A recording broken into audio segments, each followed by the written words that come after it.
Ladies and gentlemen, the President of the United States, accompanied by the Vice President of the United States and Miss Tyree Brown.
Good morning, everyone. Please have a seat. Good morning. Well, July 26th, 1990 was indeed an historic day. On that day, the Americans with Disabilities Act was signed into law. On that day, America became better because we know an accessible America is a better America. Speaker Nancy Pelosi, Leader Kevin McCarthy, Chairman Pat Leahy, Senator Bob Casey, thank you all for your leadership. Steny Hoyer, I'm getting to you in a second, for being here today. Looking out, I see so many who helped make the ADA real. The activists who gave everything they had to fight for that bill. The advocates who helped to shape the bill title by title. The policymakers who worked tirelessly to pass it, including, of course, our own President, Joe Biden.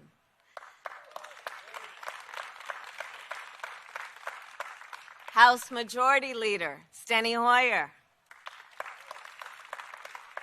And Congressman Tony Coelho. Thank you all.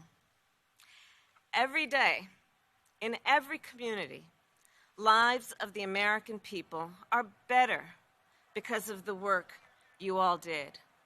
When people can ride a bus because it has a lift, when they can enter a building because it has a ramp, when they can watch a movie with closed captions, when a student with a disability goes to school instead of discrimination gets support. That is the ADA in action. The ADA gives all Americans the opportunity to fully participate in our democracy, in our economy, and in our society. The ADA gives all Americans the opportunity to determine their own future. Self-determination, which I believe the government must facilitate. That is the impact of the ADA. And after all, the promise of America. At the same time, truth must be told. The ADA was a very important beginning, but there is still so much work to be done.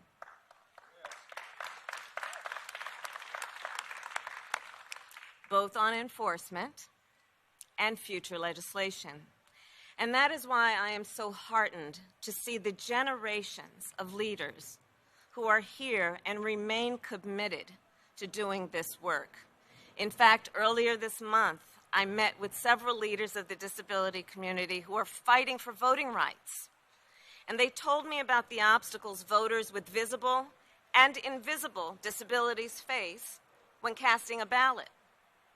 Long lines, rickety ramps, broken elevators, tables that are either too high or too low, complications with voting assistance. The list goes on and on. One of the leaders, in fact, said to me, she said, "Vice President, equity cannot be achieved without disability being part of the equation. This is a fight that is a civil rights fight, a human rights fight. This is about equity. And whether or not we are truly committed to the principles of equity in every way that we as government and as a society can enforce those important principles. And as we all know, that truth is not just about voting then. It is also about employment. It is about an education starting with pre-K. It is about being able to live in your home and participate in your community, which is also why we must invest in in-home and community-based services.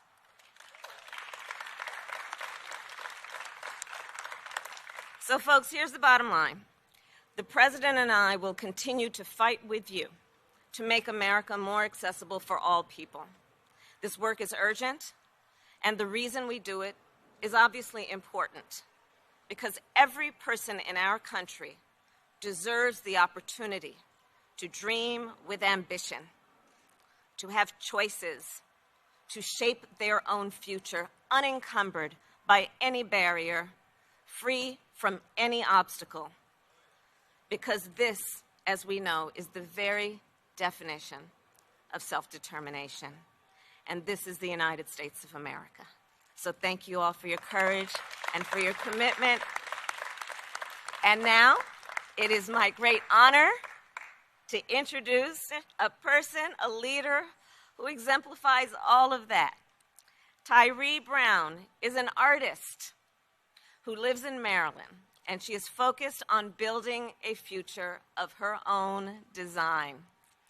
I am grateful to her for her extraordinary leadership and that she is here with us today. Please welcome Tyree Brown.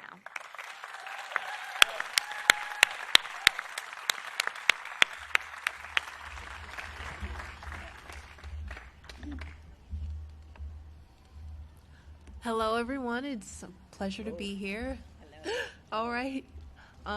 As it was said, my name is Tyree Brown, and I'm a 26-year-old Christian artist living in Maryland with faith in Jesus Christ. I was in a car accident that rendered me quadriplegic. Art and faith has always been a prominent part of my life, but everything changed after my injury. I could no longer walk or use my dominant right hand. I was sent to a rehabilitation center, National Rehab Hospital, then to a nursing home, back to rehab, only to go back to the nursing home where I stayed another 10 months. I was away from my home for over a year. While in the nursing home, a program called Money Follows the Person intervened, which the president supports, investing more funding in. The home and community-based waiver program that helps those who choose to be home in their communities by supplying durable medical equipment, home modifications, and home health care services, a program that is made possible by the ADA.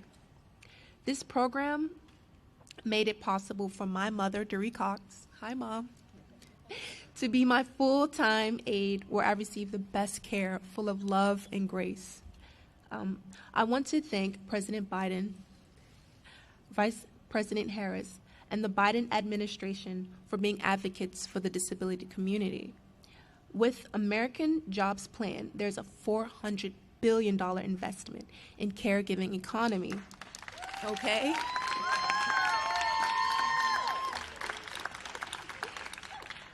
And this will directly, positively impact my mother as she is my aide. Moving forward, my goal is to be able to access affordable, accessible housing to live in on my own more independently. I've been on the waiting list for 3 years, but I hope to move my own place soon. I am now home with my family and working as a freelance visual artist. I received my associate's degree at the Corcoran College, which is actually across the street from here. I exhibited my work at the Corcoran's next exhibition, as well as a Ross Showcase exhibition. I attend Highway Deliverance Church, where I volunteer in the reading of the Bible for my pastor, Pastor Hughes. I am also a new volunteer with the Disability Partnerships, a nonprofit organization that aims to support individuals with disabilities like myself. I'm also a newly board member of Independence Now, also a nonprofit organization. Because of the ADA, I was provided with numerous services like the Money Follows the Person program. The ADA, pushed for a more inclusive environment for wheelchair users, like making more public buildings and more public transportation wheelchair accessible. The ADA pushed for wheelchair ramps, curb cutouts, and public spaces, which made it possible for me to get around throughout my community. I was worried I would not be able to live independently and pursue my dreams of being an artist, but now there are programs that are helping me achieve my goals. It is thanks to the ADA, which paved the way for me with the full support of President Biden. Thank you, President Biden and Vice President Harris, for advocating for the disability community and celebrating the 31st anniversary of the ADA. I am honored to be here and especially to now introduce President Joe Biden.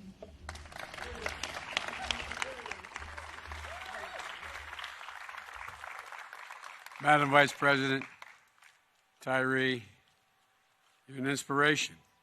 Thank you for sharing your story. 31 years ago today, on the South Lawn of the White House, President George H.W. Bush signed the Americans with Disabilities Act. He was surrounded by disability advocates and bipartisan members of the United States Congress, just as we are today. Speaker Pelosi, welcome, by the way, Madam Speaker, Chairman Leahy, Leader McCarthy, Senator Casey, Congressman Scott, Congressman, where is he? There you are, Paul. You understand this better than anybody does. And I want to thank you, Congressman, for all your work. And I want to thank you all for being here. Second, by the way, where's Mom? Mom, is she here? Oh, she's watching. Okay, I thought you looked, I said, Mom is out there. I was going to ask her to stand up. But, Mom, you can't stand up if you're home. But, folks, thank you for what you've done. The second gentleman is here as well. Thank him for being with us as well. And some of the same folks who fought so hard for this landmark legislation are with us today. I just got off the phone with one of them, a guy named Tom Harkin. And 2 days ago, I was on the phone with one who just had his 98th birthday, Bob Dole. But no one worked harder than Tony Coelho to get this done. House Majority Leader Steny Hoyer. Others weren't able to join us today, but were instrumental in bringing this to life. Dear friends, as I said, like Tom Harkin and Bob Dole. And I also spoke, as I said, Bob is wanted to pass on his regards, as did Tom. Tom's up in Wisconsin, working on, he said, on ADA, doing something up there, and I didn't explain exactly what. There's still more with us that are here in spirit, like Ted Kennedy, Major Owen, the Congressman Major Owen, countless other advocates. I was enormously proud to be a co-sponsor of the ADA, as Pat Leahy was as well, if I'm not mistaken, as a member of the United States Senate. And I'm proud to be here today as president alongside so many fearless champions who represent the ongoing legacy of this law from the foundations to its future. 31 years ago, after its passage, many Americans have never lived in a world without the ADA. Generations have grown up not knowing a time before it existed. But many of us can still recall an America where a person with disability was denied service in restaurants and grocery stores, and could be, where a person using a wheelchair couldn't ride in a train or take a bus to work or to school, where an employer could refuse to hire you because of a disability, an America that wasn't built for all Americans. Then we passed the ADA and made a commitment to build a nation for all of us, And we moved America closer to fulfilling that promise of liberty and justice, and maybe most importantly, dignity and equality for all. You know, and perhaps most importantly, we did it together. This was a Democratic bill signed by a Republican president, a product of passion and compassion, not partisanship. Progress that wasn't political, but personal to millions of families. I'll never forget the moment the ADA passed, and you may remember, Pat, standing on the floor of the United States Senate, and Tom Harkins sought recognition, he rose. And the first time in the history that I'm aware of, in the United States Senate, he stood up and he signed in a speech to his brother. Tom wasn't just sending a message to millions of deaf and hard of hearing folks. He was speaking to his brother Frank. It was personal to him. It was personal to Bob Dole as well, who lost the use of his right arm in a heroic effort during World War II, who laid out in a hospital for almost 3 years. His injury is listed, and they've also lasted an entire lifetime. But like so many Americans, he turned his disability, his apparent limitation, into greater purpose and will. He made the rights of disabled Americans a lifelong cause. And for more than 60 million Americans living with disabilities, the ADA is so much more than a law. It's a source of opportunity, participation, independent living, and respect and dignity. The bulwark against discrimination and a path to independence. And for our nation, the ADA is more than a law as well. It's testament to our character as a people, our character as Americans. It's a triumph of American values. But of course, this law didn't bring an end to the work we need to do. Today, too many Americans still face barriers to freedom and equality. But thanks to this movement that spans all races, beliefs, backgrounds, and generations, we're once again making progress together. In my first day in office, I was proud to sign an executive order establishing a government-wide commitment to advancing equity, including people with disabilities. And I was proud to appoint the first ever White House Disability Policy Director, Kim Noxted. Where are you, Kim? Where's Kim? Thank you, Kim. And I'm ensuring that dignity and rights of disabled Americans are lifted up in every policy we pursue, from continuing to make sure that this administration looks like America, appointing people with disabilities to positions across the government. In the American Rescue Plan, we were able to include substantial support for schools that better serve students with disabilities and expanding access to vaccines for disabled Americans. As part of my Build Back Better plan, it was already mentioned, we proposed $400 billion to expand access to home and community-based care, helping people with disabilities and older adults live more independently. And I'm glad that Congress is beginning to move on the Better Care, Better Jobs Act, championed by my buddy Bobby Kasich. Bobby, thank you. Which builds on that effort. This past year, the entire nation saw just how vital our caregivers are and how critical home-based care truly is for so many Americans. This legislation will help ensure that caregivers are fairly compensated for their work.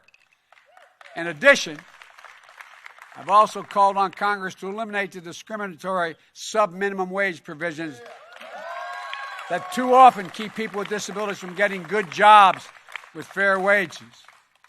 Because of additional executive orders I've signed, we are working to remove barriers that hold back disabled Americans from exercising their sacred right to vote. And we're ensuring that the federal government is a model employer when it comes to wages, accommodations, and opportunities to advance people with disabilities. That's a firm commitment. And today, finally, I'm proud to announce a new effort, the first of its kind, to help Americans grappling with long-term effects of COVID-19. that doctors call long COVID.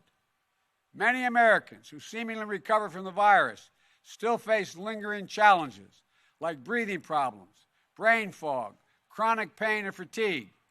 These conditions can sometimes rise to the level of a disability.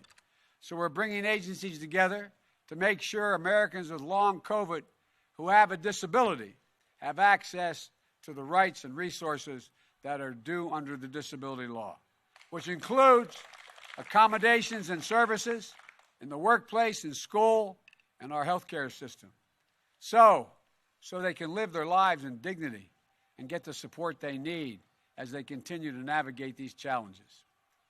We've made important progress, but we still have work to do. We have to keep going to ensure that every single American has a chance to contribute their talents and thrive and succeed. And I know that today's fearless advocates, some of whom are with us today, are going to accomplish incredible things. People like Mr. Tootle. Where are you? Stand up, man. Thank you. Thank you, thank you, thank you. You know, I want to thank you for your continued efforts to build an America for everyone. And as I said, you courageous advocates who led the way 31 years ago, a long time before the foundation for progress is strong, though. It's part of the more moral bedrock of our nation and something every American should be proud of. Now it's my honor to sign the proclamation on the 31st anniversary of the ADA. I want to thank you all. May God bless you and all of you dealing with disabilities. You are an inspiration to all of us. I really mean it. You're an absolute inspiration. May God bless you all, and may God protect our troops. And I'm going to walk over and sign this. I'm going to invite up, though, Nancy, come on up.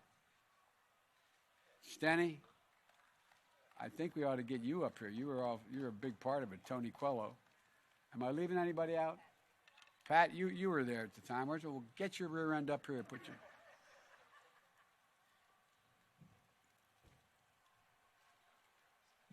The leader is taking his camera because Pat would rather use his camera than I think anything else. Yeah, come on. Tony, you get right in the back here. You were a big, gigantic part of this. Okay. Pat, come on. All right.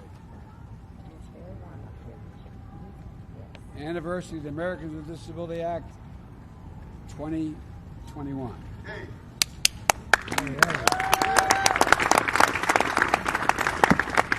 Tony. Good to see you. Madam Speaker.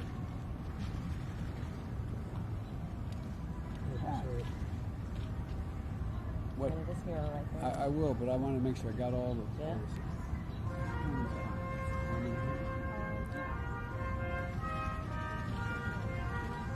Thank you, everybody. Let's keep it going.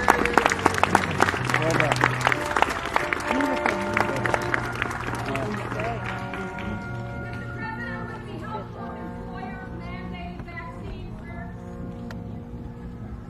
Mr. President, do you have confidence you can get the unvaccinated Americans vaccinated? We have to. How?